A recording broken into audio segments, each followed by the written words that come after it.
புதிய தலைவருடைய வெளியிட்ட இதுல என்ன சொல்றாங்க, அவர் என்ன பண்றாரு, புதிய தலைவர் நியூஸ் 7 வெளியிட்டதுல இவங்க என்ன சொல்றாருன்னா, நான் அந்த இடத்துக்கு போயிட்டேன், 9:45 வாக்குல மீட்டிங் நடந்துச்சு, அதாவது இரவு நேரத்தில் 9:45 போறாரு, திருப்பி 11ல இருந்து 11 அந்த டைம் கூட கிளாரிட்டி இல்லாம தான் சொல்றாரு.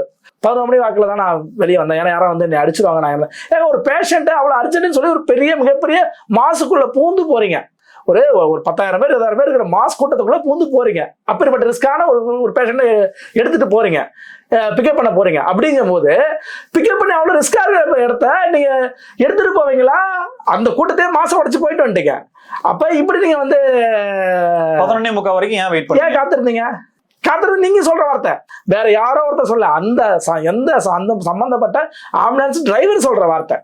ஒருவேளை கூட்டத்துல நீங்கிறதுனால தாமதம் அப்படின்னா எவ்வளவு நேரம் ஆம்புலன்ஸ் மாட்டி இருக்குன்னு நீங்க நினைக்க ஒரு கணக்கு இல்ல. நம்மளுக்கு அந்த வீடியோ வந்து மொத்தமாவே விஷுவலா போயிட்டு இருக்கு, எல்லா சேனல்ல வெளியிடுறாங்க, லைவா போயிட்டு இருக்கு. இதுல என்னன்னா, அவர் வந்து ஆம்புலன்ஸ் உள்ள இருந்து வர வீடியோ காட்டுறாங்க, உள்ள வந்து கிட்ட நெருக்கத்துக்கு வரும்போது தான். இன்னைக்கு தினத்தந்தி செய்தித்தாள்ல பாத்தீங்கன்னா தெரியும், அவ்வளவு தெளிவா இப்ப இபிஎஸ் வாகனங்கிறதுனா மிக அருகில நிக்குது.